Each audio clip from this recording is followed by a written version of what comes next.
ಇನ್ನು ಒಂದೆಡೆ ಸಂಪುಟ ಪುನರ್ರಚನೆ ಬಗ್ಗೆ ಅನೇಕ ಮಾತುಗಳು ಕೇಳಿಬರ್ತಾ ಇದ್ರೆ ಇನ್ನು ಮುಂದೆ ಕಾಂಗ್ರೆಸ್ ಪಕ್ಷದ ಸರ್ಕಾರದಲ್ಲಿ ಯಾರು ಕೆಲಸ ಮಾಡ್ತಾರೆ ಅವರಿಗೆ ಮಾತ್ರ ಸಂಪುಟದಲ್ಲಿ ಸ್ಥಾನ ಫಿಕ್ಸ್ ಅನ್ನುವಂತಹ ಪ್ರಶ್ನೆ ಎದುರಾಗ್ತಾ ಇದೆ. ಯಾರು ಸರಿಯಾಗಿ ಕೆಲಸ ಮಾಡೋದಿಲ್ಲ ಅವರಿಗೆ ಗೇಟ್ ಪಾಸ್, ಯಾರು ಸರಿಯಾಗಿ ಕೆಲಸ ಮಾಡೋದಿಲ್ಲ ಅವರಿಗೆ ಗೇಟ್ ಪಾಸ್ ಏನಾದರೂ ಸಿಗುತ್ತಾ? ಕೆಲಸ ಮಾಡದೇ ಇರುವಂತಹ ಸಚಿವರಿಂದ ಅವರನ್ನ ಕ್ಯಾಬಿನೆಟ್ನಿಂದ ಏನಾದರೂ ಹೊರಗೆ ಕಳಿಸುವಂತಹ ಪ್ರಕ್ರಿಯೆ ನಡೆಯುತ್ತಾ? ಈಗಾಗಲೇ ಸಚಿವರಿಗೆ ಸುರ್ಜೇವಾಲಾ ಅವರು ವಾರ್ನಿಂಗ್ ಕೂಡ ಕೊಟ್ಟಿದ್ದಾರೆ. ರಿಪೋರ್ಟ್ ಕಾರ್ಡ್ ಕೊಡಿ, ನಿಮ್ಮದು ಏನು ಕೆಲಸ ಮಾಡಿದ್ದೀರಾ, ಯಾವ ಸಚಿವರು, ಯಾವ ಖಾತೆ ನಿಮ್ಮ ಕೈಯಲ್ಲಿದೆ, ಆ ಖಾತೆಗೆ ನೀವು ಸರಿಯಾಗಿ ಕೆಲಸ ಮಾಡಿರಬೇಕು, ನಿಮ್ಮ ಇಲಾಖೆಯಲ್ಲಿ ಸರಿಯಾಗಿ ಕೆಲಸ ಮಾಡಿರಬೇಕು. ಸಚಿವರಿಗೆ ಹೆಚ್ಚುವರಿ 2 ತಿಂಗಳ ಕಾಲಾವಕಾಶವನ್ನು ಕೂಡ ಹೈಕಮಾಂಡ್ ಕೊಟ್ಟಿದೆ. ಈವರೆಗೆ ಏನು ಮಾಡಿದ್ದೀರಾ ಮಾಡಿದ್ದಾಯಿತು, ಈಗ 2 ತಿಂಗಳವರೆಗೆ ಎಕ್ಸ್ಟ್ರಾ ಕಾಲಾವಕಾಶ ಕೂಡ ಕೊಡ್ತೀವಿ, ಅವಕಾಶ ಕೂಡ ಇದೆ. ಆದರೆ 2 ತಿಂಗಳಲ್ಲಿ ಏನೆಲ್ಲ ಪೆಂಡಿಂಗ್ ಇದ್ದಾವೆ ಎಲ್ಲ ಕೆಲಸಗಳನ್ನು ಕೂಡ ಮಾಡಬೇಕು. ಕಾರ್ಯಕರ್ತರನ್ನ ಭೇಟಿಯಾಗಬೇಕು, ಎಲ್ಲ ಜಿಲ್ಲೆಗಳಿಗೂ ಕೂಡ ಭೇಟಿ ನೀಡಬೇಕು, ನಿಮ್ಮ ಇಲಾಖೆಯಲ್ಲಿ ಏನು ಕೆಲಸ ಆಗಿದೆ ಅದನ್ನು ಅವಲೋಕನ ಮಾಡಬೇಕು. ಕೇಳಿದಾಗ ಈ ಕೆಲಸಗಳನ್ನು ಮಾಡಿದ್ದೀವಿ ಅಂತ ಹೇಳೋದಕ್ಕೆ ರಿಪೋರ್ಟ್ ಕಾರ್ಡ್ ಇರಬೇಕು. ಇಲ್ಲದೆ ಹೋದರೆ ಗೇಟ್ ಪಾಸ್ ಅಂತ ಎಚ್ಚರಿಕೆ ಕೊಟ್ಟಿದ್ದಾರೆ.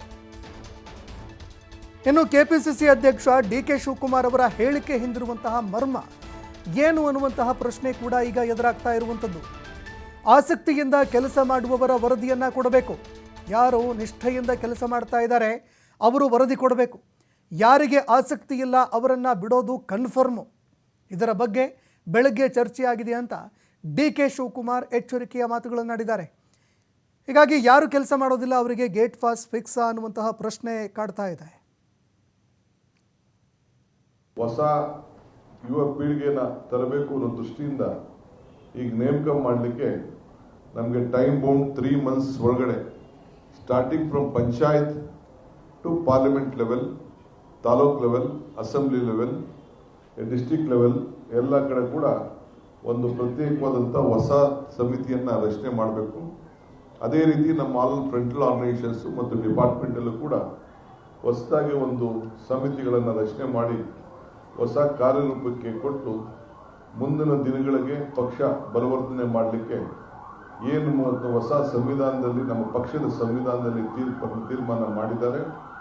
ಉದಯಪುರ ಸೆಷನ್ನಲ್ಲಿ ಏನು ಘೋಷಣೆ ಆಗಿದೆ ಅದರಂತೆ ಕಾರ್ಯವನ್ನು ನಿರ್ವಹಿಸಲಿಕ್ಕೆ ಈಗಾಗಲೇ ಕಾರ್ಯಕ್ರಮವನ್ನು ರೂಪಿಸಿ ಎಲ್ಲರೂ ಕೂಡ ಸಂದೇಶವನ್ನು ಕೊಟ್ಟಿದ್ದಾರೆ. ಎಲ್ಲ ಶಾಸಕರಿಗೆ ಇದು ಮುಖ್ಯವಾಗಿ ಇವತ್ತು ನಡೆಸಿದಂಥ ಸಭೆ ಇಟ್ ಈಸ್ ಆನ್ ಅಕೌಂಟಬಿಲಿಟಿ. ಯಾರ್ಯಾರು ಏನೇನು ಜವಾಬ್ದಾರಿ ಇದೆ ಆ ಜವಾಬ್ದಾರಿಯನ್ನು ನಿರ್ವಹಿಸಬೇಕು.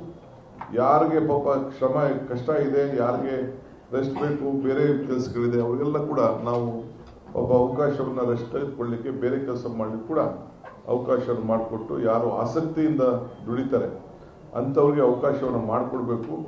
ಆ ದೃಷ್ಟಿಯಿಂದ ನೀವೆಲ್ಲ ಸಿದ್ಧತೆ ಮಾಡಿಕೊಡ್ಬೇಕು, ನಮಗೆ ವರದಿಯನ್ನು ಕೊಡಬೇಕು ಅಂತೇಳಿ ನಾವು ಬೆಳಗ್ಗೆ ತಿಳಿಸಿದ್ದೇವೆ.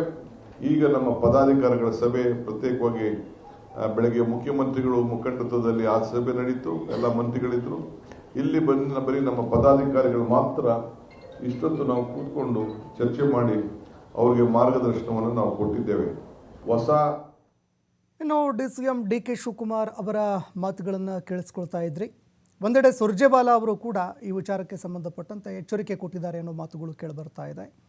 ಅದೇ ರೀತಿಯಾಗಿ ಡಿ.ಕೆ. ಶಿವಕುಮಾರ್ ಅವರು ಕೊಟ್ಟಿರುವಂತಹ ಈ ಒಂದು ಹೇಳಿಕೆ ಈಗ ಸಾಕಷ್ಟು ಪ್ರಶ್ನೆಗಳಿಗೆ ಎಡೆ ಮಾಡಿ ಕೊಡ್ತಾ ಇದೆ.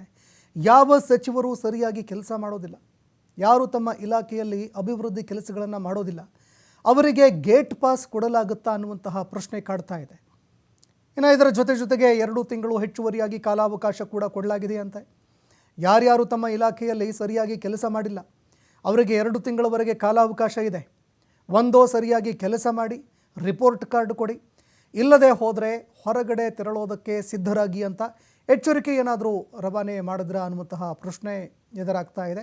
ಅದೇ ರೀತಿಯಾಗಿ ರಾಜ್ಯ ಕಾಂಗ್ರೆಸ್ನ ಉಸ್ತುವಾರಿ ಸುರ್ಜೇವಾಲಾ ಅವರು ಕೂಡ ಇಂತಹದ್ದೊಂದು ಸಂದೇಶ ರವಾನೆ ಮಾಡಿದ್ದಾರೆ ಅನ್ನೋ ಮಾತುಗಳು ಕೇಳಿಬರ್ತಾ ಇದೆ. ಹೀಗಾಗಿ ಸಂಪುಟ ಪುನರ್ರಚನೆ ಮಾತುಗಳು ಕೂಡ ಕೇಳಿಬರ್ತಾ ಇತ್ತು.